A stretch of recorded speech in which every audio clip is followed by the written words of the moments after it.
Super Matt dominates the Bob St. Amand Memorial. Fonda does 50 in memory of the Silver Bullet. Things got shaken up at Malta with the Twin 20s. You didn't need to stop everybody. We all know they're going to watch Race Pro Weekly. Come on, it's a good time.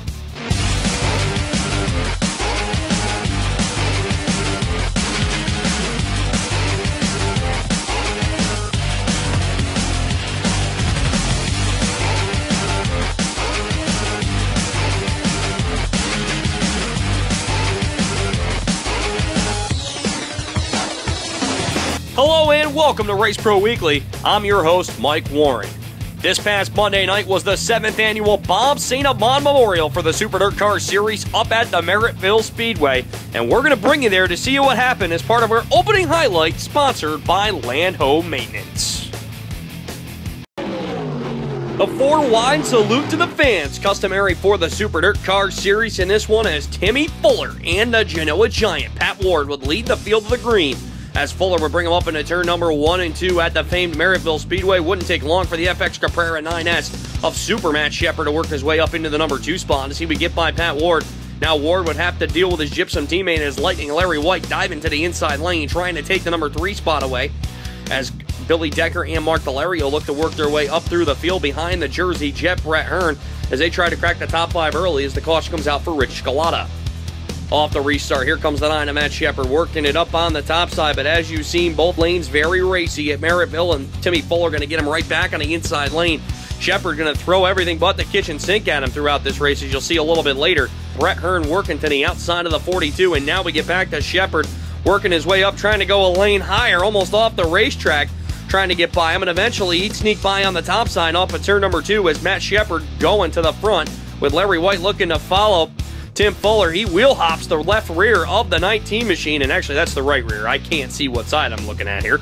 As the 99 continues to work his way up, but Fuller holding on to second, trying to get by Shepard back on the inside lane, but the 9S just too strong, and enter in the 20 of Brett Hearn, looking to work to the top side to get to spot number 3. Defending champion Matt Williamson and Stuart Friesen working their way in here as well, along with CB3 Chad Brockman, as Brockman continuing to pass cars at will on the inside lane, and he was looking to become a factor as we move to the second half of this feature event. Brockman back in the top 5 now, gets by Larry White for position, now going to try to go to work on your second place man, but the 44 is Stuart Friesen right behind them, to dive underneath the 20 of Brett Hearn, looking to crack the top 5. Then he's going to go around the outside of Larry White as they try to go by the 35 of Frank Cozy in lap traffic. Meanwhile, battle for second now is Champ Brockman going to dive underneath the 19 of Tim Fuller, and he's going to try to catch the 9S of Matt Shepard. Larry White battling with a couple of regulars as Mike Bowman and the 42 of Mr. Small Block Pete Bicknell working their way up through the field. And now the 3B of Brockman has caught the 9S of Shepard as they work their way off of turn number 3 and 4, but nothing doing that time as Shepard's still holding on. Mike Bowman going to try to work his way up into the top 5. He get by the 19 of Timmy Fuller and now sit in the number 4 spot right behind Stuart Friesen. Friesen going to try to rim ride on the top side this time through turn number 3 and 4, but Bowman going to pull the slider on him off the corner. Stewie going to try to pull back on the inside lane to try to make something happen, but Bowman stays right in front of him as he continues to battle with Chad Brockman now for the number 2 spot. However, this was all behind Matt Shepard, who dominates the Bob St. Amand Memorial. Brockman would finish second at the line in a very close race with Mike Bowman. Stuart Friesen 4th, and Pete Bicknell would round out the top 5. Other winners on the night, Justin Sharp would grab the win in the Sportsman. Hoosier Stocks would go to Mark Fawcett, and Kyle Rothwell would grab the win in the 4 cylinders. As we mentioned before on the show, Fonda Speedway each and every Saturday night is doing a tribute to different drivers, and this week it goes to the Silver Bullet, Bob Savoy. The Modifieds would do 50 laps, and with Stuart Friesen back in the field, would he be a force to be reckoned with again? There was also a dash for cash to go on with a tribute to Bob Savoy, as you see Stuart Friesen go around the outside of Scott Huber down the backstretch, and Stuart Friesen, Victory Lane, Fonda Speedway. Yeah, you've seen it before, as he works his way to Checkerboard Square. To the 50-lap feature event now, as they work their way down the front straightaway. Craig Hansen going to take the early lead in that yellow transportation car number 20 machine, as Stuart Friesen having trouble early in the event. He would not be a factor in this 50-lapper, surprisingly. Up off the restart, you see the 18B of Bodie Bellinger power to the outside, trying to get by as they work their way off of the corner. things scattering a little bit coming down the front stretch. Jeremy Wilder gets a little out of shape. Bobby Varon battling to the inside lane. Meanwhile, coming off the corner, Darwin Green going to go out. Almost goes over, but not quite. And, well, if you know Darwin, he's getting out of the car. He's enjoying it. He's having a good time. Tough break for the one machine, though, as DRG is going to have a long ride home once again. Off of the restart, they continue to race their way up through the field as Bobby Varon works past Jeremy Wilder. Mark Keselowski on the move. He'd move past Troy Palmer on the outside lane to look to take that spot away, and he would grab it, try to set his sights on Craig Hansen here in the early going. Ronnie Johnson and Jeremy Wilder side by side for position. Remember, they are part of the race within the race along with Bobby Varon for the point lead. And keep an eye on Bobby Varon as well as he tries to hold off the 24 of Wilder as they move past the Cow Palace down the short chute this time. Off at turn number 4, you'd see the 00 hold on to the position. Caution will come out as Brian Nelson goes up in a plume of smoke on the back straightaway in that 47 end machine as that would rack the field one more time. Craig Hansen back out in front. Jeff Rockefeller with a push on that Delaware restart going to the outside. Now Bobby Varon working his way up to 4th. Now going to try to slam to the inside to get by the 3 of Keselowski. Now here comes Wilder back on the inside, battling for every spot tooth to nail down the front straightaway, and Wilder would move into the number 4 spot and get by Varon. Josh Hohenforth looking to follow on the inside lane as Varon gets up into the loose stuff a little bit. That allows the Apollo Rocket to get by coming down the front stretch. Ronnie Johnson going to try to pick up a couple of points as well down the back stretch and work their way into turn number 3 and 4. Meanwhile, though, the car on the move was Jeremy Wilder. He continued to push on the outside lane. He'd get by Keselowski for 3rd, then move past the 816 of Rockefeller for 2nd, up off by turn number 2. Try to set his sights on Craig Hansen, but it wouldn't be enough as he was gone. Wire to wire, Craig Hansen picks up the Bob Savoy Tribute race. Jeremy Wilder would have to settle for 2nd, Jeff Rockefeller 3rd, Mark Keselowski 4th, and Josh Hohenforth would finish in 5th. Other winners on the night, cousin Luke Horning picks up the win in the Pro Stocks, rookie sportsman to Josh Neal, and the Street Stocks to Josh Coonrad. It's now time for this week's Kaiser Aluminum Wheels fan poll question. With Brett Hearn leading the points at both Albany, Saratoga, and Lebanon Valley, how many titles will the Jersey Jet win? Will it be 0, 1, or 2? To cast your answer, head to Facebook.com/RaceProWeekly, and we'll read the results on next week's show.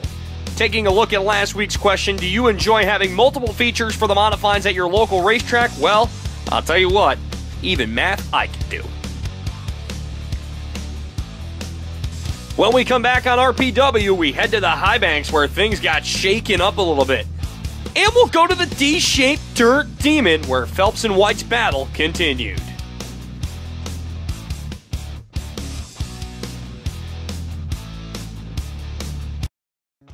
Reputable, reliable, results. That's what you get when you call Rick and the professionals at RCT Roofing. Quality service at fair prices. RCT gets the job done. Just like Nick Stone and the RCT Pro Stock. RCT Roofing, we've got you covered. I'm Brian from 1-800-GOT-JUNK. This is my main man, Tom, and my other main man, Tom. You never know how much junk you've got until you move. Point to something you wish would disappear. Would it be possible to... It's gone! All you have to do is point.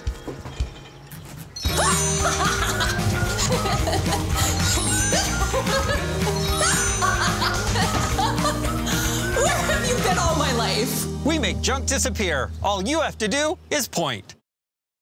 There's only one place in the Capital Region for you to get the full racing action. Stop down at the Bobco video booth at the track or call 518-399-0937. Bobco Racing Video, the next best thing to being there.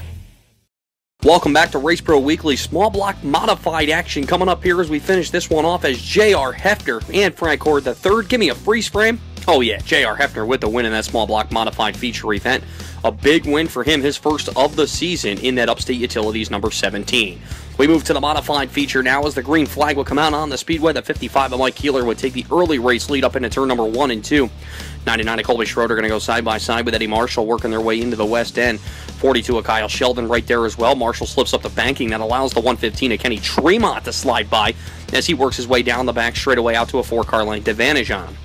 Yellow will come out onto the speedway shortly after with Keeler as your race leader, and off the restart, Colby Schroeder going to look to take advantage on that inside lane. He would pull out ahead and be your new race leader down the back straightaway. Kenny Tremont looking to follow. He would slide up into the number 2 spot, up off of turn number 4 as they race their way down the front stretch, as now Tremont sits in second, looking to try to work his way up. Last week's winner, J.R. Hefner, right there as he gets by Andy Bacchetti for the spot and sets his sights on the 34 of Steve Huff. And as that happens, Tremont takes the race lead going down the front straightaway as he gets by Colby Schroeder on the inside lane and says, see you later. Meanwhile, a shake-up in the points is Brett Hearn with trouble on the drive line, and Tremont in a perfect spot to capitalize here in this one as they continue to work their way through the corner through the rest of the field. Mike Keeler trying to hold off the 42 of Kyle Sheldon down the front straightaway. Keith Flack looking to take advantage of the point standings as well, as he now slides his way into the top 5 right behind the battle between Elmo Reckner and Eddie Marshall for the number 3 spot. But as this happens, no one was catching the Sand Lake Slingshot as Kenny Tremont brings him off at turn number 3 and 4, and he would be your winner in the modified feature at the Lebanon Valley Speedway.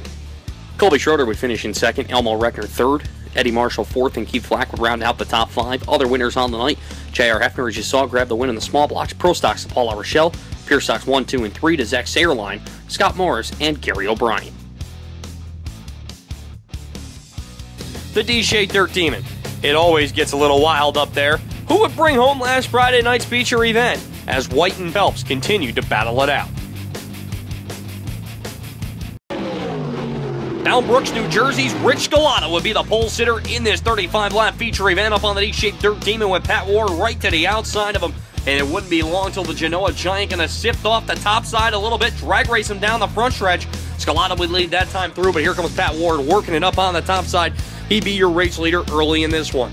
The 99L of Larry White bringing it off of the corner. He'd get through 3 cars that time on the outside lane, looking to set his sights to catch Ryan and Jimmy Phelps right in front of him as the Heil driver, Chris Heil, trying to battle back on the inside lane as well as they continue to push their way up. Meanwhile, Jimmy Phelps working to try to get by Tommy Sears for the number 2 spot up off at turn number 2 that time, as he would continue to look to go side by side with him, but Pat Ward holding on. Phelps with a shot slides up the racetrack. Couldn't get him that time as Pat Ward brings it off at turn number 3 and 4, and he would pick up the win at the D-Shaped Dirt Demon. Jimmy Phelps would finish in second, Tom Sears Jr. third, Matt Holsizer would finish in fourth, and Ryan Phelps would be fifth. Other winners on the night, Rich Townsend would grab the win in the Sportsman, Jim Bogut in the Mod Lights, and the 4 cylinders would go to Chuck Kowalczyk.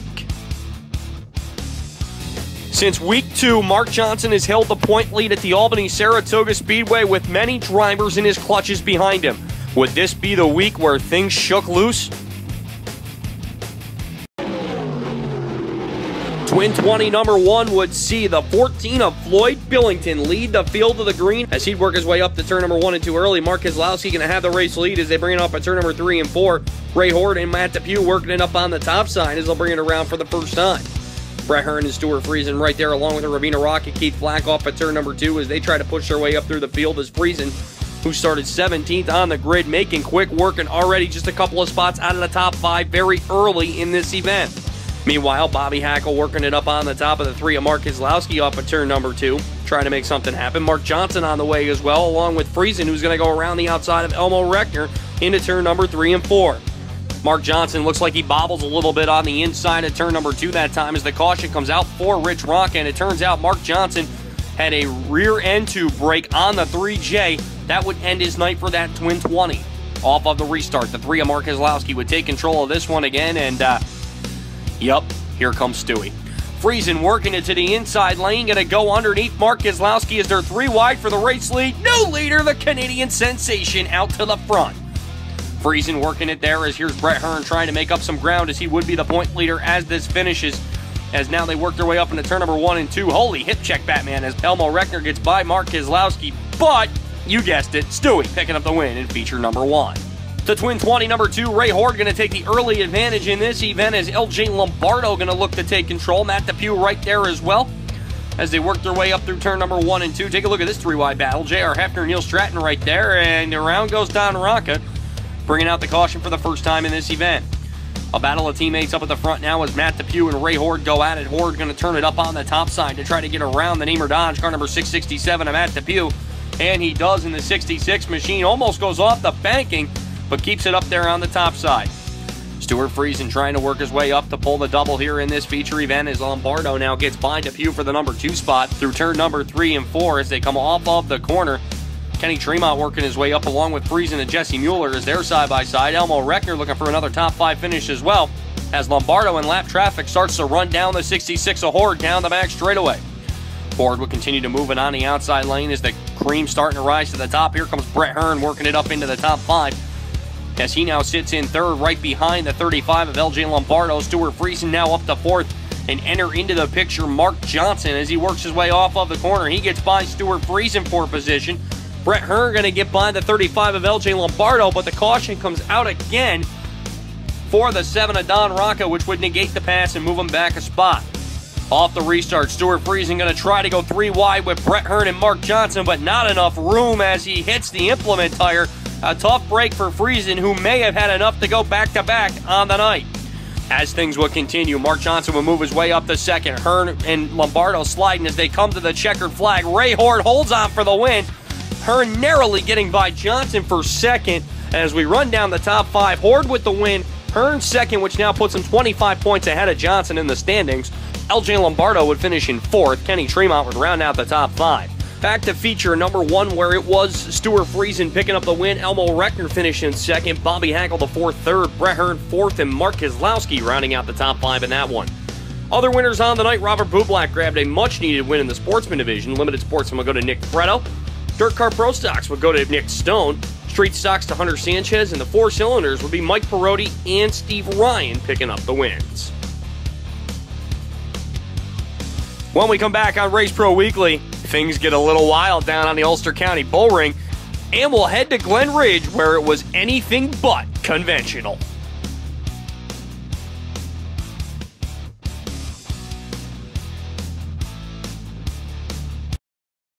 If you're like me, your to-do list never ends.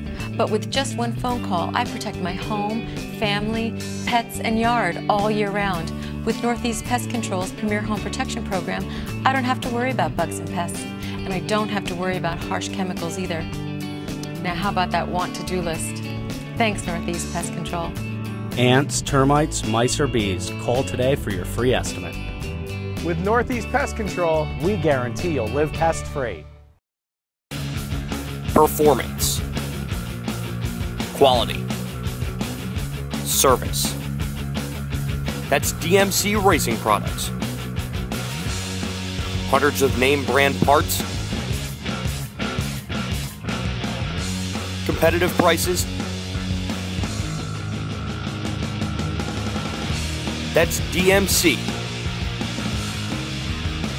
DMC Racing Products, race to win. Looking for outstanding service for your car, truck, or SUV? Speed's Garage is a family-run business providing the highest quality of auto care. From routine maintenance, brakes, engine, body, or paint work, you can trust the professionals at Speed's Garage. Speed's Garage has all the auto service you need, plus full towing for any vehicle. For a championship service, go to Speed's Garage in Melonville.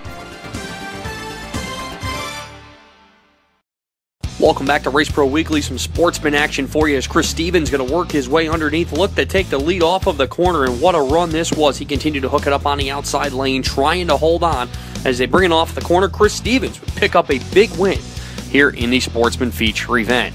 On to the modifieds now, as it would be Kenny Farrier leading the field to the green, and the number 24 machine, Chad Lodice and Brad Rohat right behind him as they work their way up through the corner, as Lodice would be your early race leader, pushing it out on the outside lane.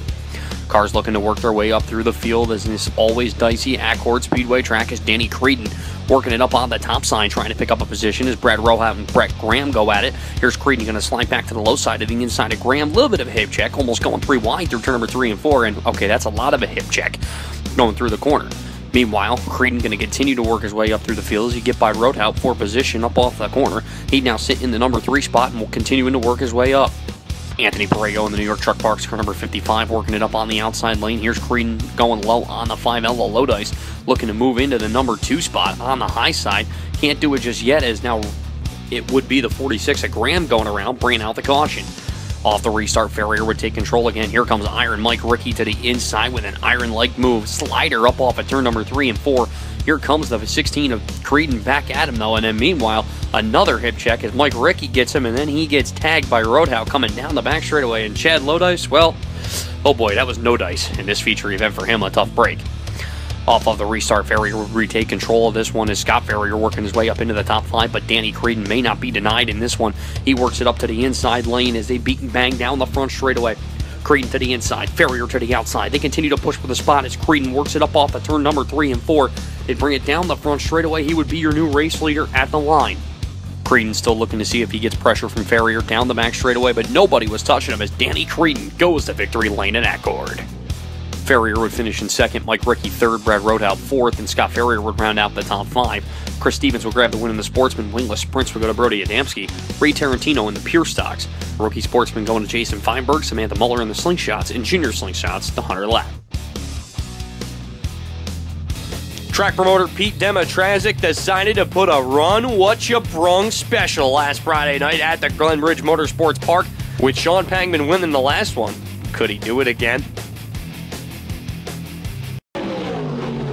Starts you off with some midget action from the ridge as Kathleen Bellin going to go for a ride up through turn number 3 and 4. She hops the wheel, flips multiple times up off the outside retaining wall, and that is going to have her come back down, and a tough break for her. She would be okay, but the car, I can't say the same for that. Tough break, you see a lot of front end damage. To the Run What You Brung feature event, Jimmy Becker and Sean Pangman going to lead the field to the green as Pangman going to take the early race lead in this one. And he has a knack for winning these Run What You Brung races as he'd work his way through the corner off by turn number 4. Meanwhile, Josh Hohenforce pushing his way up through the field. He would slide underneath Johnny Lutz looking for the number 2 spot. Meanwhile, Jeremy Wilder gets into the back bumper of the 20 of Craig Hansen up off at turn number 2. Bobby Farron and Bobby Vetter fighting for the spot coming down the front straightaway as well as they work for position as Hansen's still right there.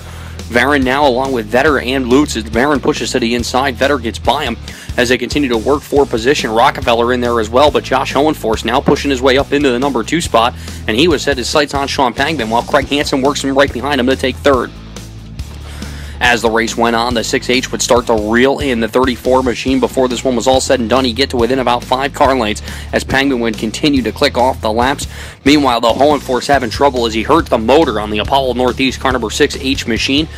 As the race would continue now, that would put Jimmy Becker back in second, trying to chase down the 34 of Sean Pangman. But as Varon gets by Wilder, Pangman will bring it home once again as he wins the Run What You Brung feature at Glen Ridge. Becker would hold on for a strong second. Bobby Farron would finish in third, Jeremy Wilder fourth, and Bobby Vetter would round out the top 5.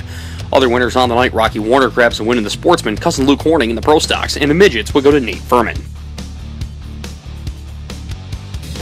The racing at the Fulton Speedway in 2016 has been nothing short of awesome, to say the least. Would that trend continue this past Saturday? Well, hey, let's go to the High Banks and find out. To Oswego County we go. Tom Sears Jr. going to take the early race lead. Tim Kerr with some trouble. Mike Bowman gets caught up. Cars go around and into him, and wow, I don't think that's what Brett Wright had in mind for his first green flag of the season in that 14 car. Meanwhile, the racing in this event was out of this world. Take a look at this 3-wide battle now up off at turn number 3 and 4 as Tom Sears Jr. leads. Ryan Phelps, Larry White, Chuck Bauer going 3-wide for position in there as Tom Sears continued to lead this one with Phelps up into the number 2 spot now. Behind them, here comes Chris Heil and the 42 of Pat Ward riding up on the top side as they're 3-wide for position down the backstretch. As the Genoa Giant looking to go back-to-back 2 nights in a row as he would push in behind the 62 of Sears, but now Heil trying to battle back on the inside, looking for the spot off the corner.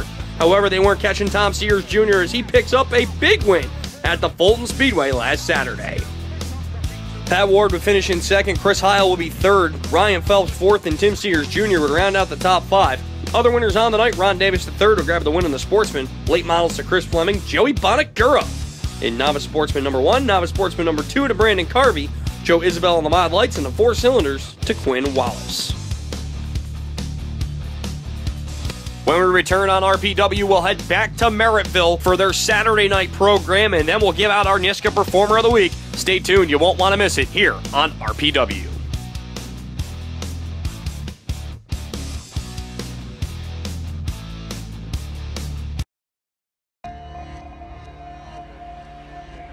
Out here,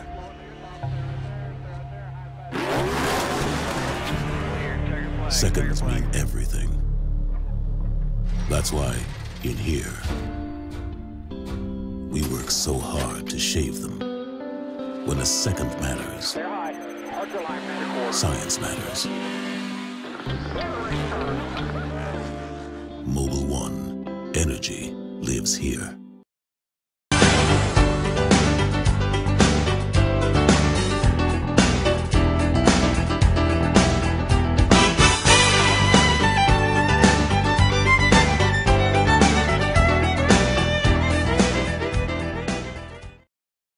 Where is it that going green is going strong? Where trees are planted so emissions can be cut down. Where clean ethanol blend fuels race cars and waste oil never goes to waste. Where is it that the sun comes up and we put it to work, and the passionate fans are just as passionate about helping out? Where? Nowhere but NASCAR. Learn what small steps you can take to make a big difference at NASCAR.com/green. If you are a tracker series that would like to be highlighted on Race Pro Weekly, email us at show@raceproweekly.com. Welcome back to Race Pro Weekly as we head up to Can-Am, and Tyler Bartlett not getting the start he wanted to as he gets sent along the outside wall as the race would continue in the early going with Ryan Bartlett as your early race leader in this one. Billy Dunn working it underneath, trying to make his way towards the front as he would get by Patrick Dupree underneath, already cracking the top 5 very early in this feature event. Dunn would be working to the inside now as he would try to get by the 57 of Riley Gill up through turn number 1 and 2, then go to work on Brady Gill as he'd make his way into spot number 3, trying to chase down the 27W of Nick Webb. Off of the inside of turn number 4, Dunn would take the number 2 spot away and then set his sights on race leader Ryan Bartlett here in the early going. Bartlett trying to hold on the outside lane, but Dunn just too strong as he would power ahead as he works his way up through turn number 1 and 2, slides up just in front of him. He'll be your new race leader as Ryan Taylor brings out the caution. Off the restart, what a move by Riley Gill, working his way to the inside of Ryan Bartlett up off of turn number 2. Lance Willicks trying to make his way up through the field as well as Patrick Dupree continuing to battle with Brady Gill, working their way up through turn number 1 and 2 is Dupree, the driver out of Saranac, New York, trying to work his way up through the field. Meanwhile, they continue to fight their way up through as Billy Dunn continuing to put cars a lap down, including Nick Webb, who started on the outside pole of this feature event. As Dunn continuing to power by him off of turn number 4, he would continue to put the pressure on and pick up another win at Can-Am. Riley Gill would finish in second, Lance Willicks third, Ryan Bartlett fourth, and Brady Gill would round out the top 5. Other winners on the night, Dave Rogers would grab the win in the Sportsman, novice sportsman Hunter Schwander. David Rogers would pick up the win in the Pro Street, and Matt Rainville would grab the win in the Mod Lights.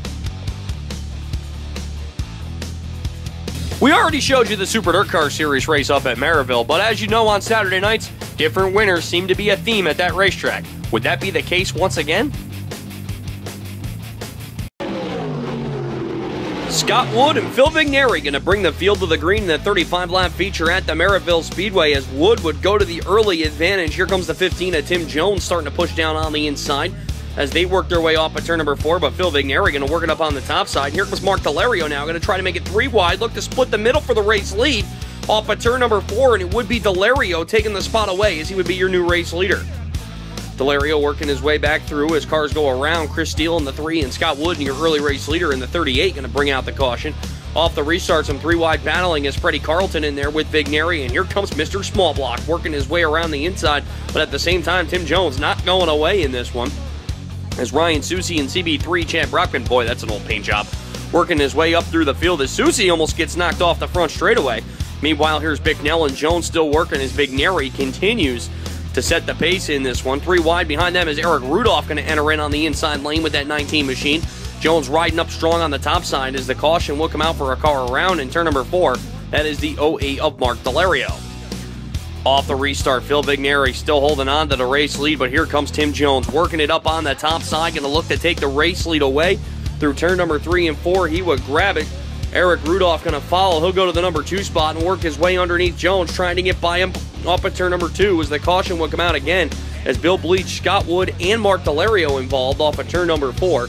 That would set up another restart where Rudolph going to try to nose out ahead. He has the advantage off at turn number 2, but Jones going to go right back by him on the outside and look to take the race lead away, and he does. Pete Bicknell going to follow and look to try to catch his son-in-law right in front of him as Bicknell powers to the inside. Rudolph and Susi fighting for position behind them as they try to battle into the top 5. Susi working on the low side, trying to make something happen. Brockman now going to look to go underneath Susi, but Susi holding strong on the top side in that number 38 machine. Meanwhile, back to the battle for the race lead. Here's Pete Bicknell working the inside lane as Jones continues to lead this one. He'll stay out in front by about 5 car lengths off at turn number 2. Nose out ahead a little bit through lap traffic, bringing off the corner for his second win of 2016. Pete Bicknell would finish in second, Eric Rudolph third, Ryan Susie fourth, and Chad Brockman would round out the top 5. Other winners on the night, Cody McPherson would grab the win in the Sportsman. Held over Novice Sportsman feature would go to Chris Waters, and the Novice Sportsman feature would go to Joey Hermans. It's now time for this week's NISCA Performer of the Week, and with this driver picking up his first career win at Albany Saratoga in one of the Twin 20s, it's going to Ray Horde. Horde is now eligible for the Performer of the Year award given out at the end of the season. Coming up later this year, Dave Whitney and Whitney Productions have teamed up with Keith Flack Racing to bring you a documentary you won't want to miss on the Flack family. Racing's always been a family thing for us. I race, that's all I do. Feel like you're Superman, you can do anything. Lebanon Valley was always the top-rated track in the area. John Flack at the wheel of the 77 machine. He'll come down and win it. Get on it, go! Someone's definitely on my side up there. You can't hold back on stuff that you want to do because things can change in an instant.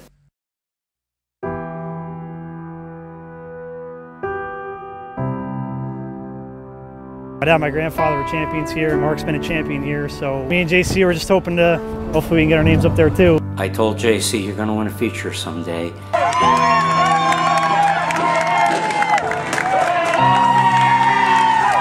It just feels so great to be able to, try and do my best to represent, 77 itself's got some history here. Like I said, my grandfather, my father, Mark. In his Victory Lane speech on how proud he was to be driving the 77 and put it in Victory Lane was just something I'll never forget. Everyone was crying, and I was so happy for him. I think back on that, and I do get a little sad. Something went wrong, and he was gone. It was the worst day of my life. There isn't a day that goes by that I don't think of how much he would do for our family. Just got hit. I knew something was wrong. I remember the doctor, him coming in and saying, better find another hobby. I think it's hard from going from having a team of 3 to a team of 1. I think he feels the pressure. I think sometimes he wishes, Mark and his brother were still parked next to him. Keith Flack, third-generation racer here at the Valley. Everyone was emotional, and it was just good to get there. The number 77 with the Flack family, it is a symbol of auto racing and a symbol of that family and that team. It's the only thing that means anything.